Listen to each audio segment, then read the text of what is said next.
Saturday game down in, I think, what will be pretty sunny and warm Orlando coming up for the New York Red Bulls. Evan, appreciate you coming on, giving us a couple of minutes. I've enjoyed these chats over the last couple of years. And I'll say this, probably right now, an Orlando team, which I'll give you a multiple choice. A is rounding into form. B is still trying to figure it out. Or C, everyone's kind of scratching their head to what's been a little bit of a weird start to the year. Is that fair to say? Um, I actually think it's fairly explainable. The first 8 games that Orlando played this year took place over 26 days. Their next 8 games, including the Austin game last week, take place over 59 days and have less travel by a factor of about 3 than the first 3 games, the first 8 games. It was massive. To go to Vancouver, come back, play the MLS home opener 3 days later, another game midweek, go to Miami. Then you had the Tigres series wrapped around a Minnesota home game that, frankly, they should have won going away. They actually set a club record for expected goals in that game and just had a few horrible defensive lapses that are, if you've watched this team over the last 5 years under Oscar Pereja, you know that's not a normal thing for this team, not something to be worried about long term. And then at Atlanta, who had only played 2 games all year. So frankly, I'm inclined to write most of it off, to be honest. We saw last year this team was a 500 team through late May and ended up in second place.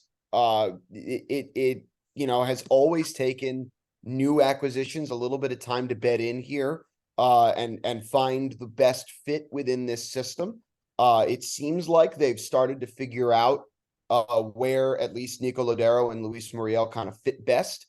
And I expect a fairly linear improvement. Their underlying numbers are actually better than last year. They're third in the Eastern Conference in expected goals. They have been creating chances.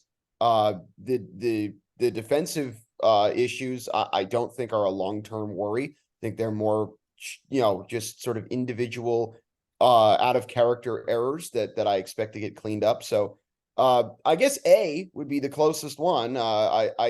I hesitate to draw too much off of last week since they were playing an Austin team that was somewhat non-competitive, but it was certainly more like it from Orlando. And even the Atlanta game that they lost, they controlled the tempo of that game. They just gave up a couple of bad goals on the counter, but I think they're starting to find what works within these new players and what their best group is going to look like. And I think they're going to be fine long term. When you think of it, the talent is clearly there, right? That's not a question at all. Tell me from an offensive side of things, and I feel like we've actually had this conversation last year as well when some of the new acquisitions were brought in before last year, more new acquisitions this year. How do all the pieces from an offensive side of things fit together? Yeah, it kind of looks like the best play is going to be to play Duncan McGuire and Luis Muriel together.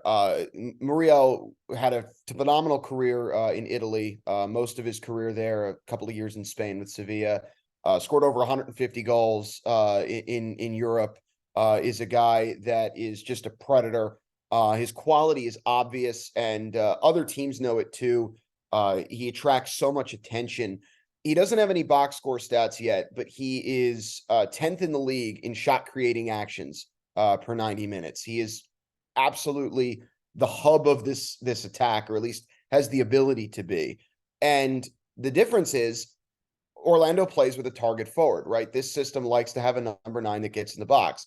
And Luis Muriel doesn't get in the box. He wants to get on the ball and create and combine. And so playing him with Duncan McGuire seems to be really effective. Or with a target forward. It was Jack Lynn last week, but it really worked out well. And Jack Lynn is a guy that people are going to need to learn that name. I could easily see him playing a major piece for Orlando later on in the season.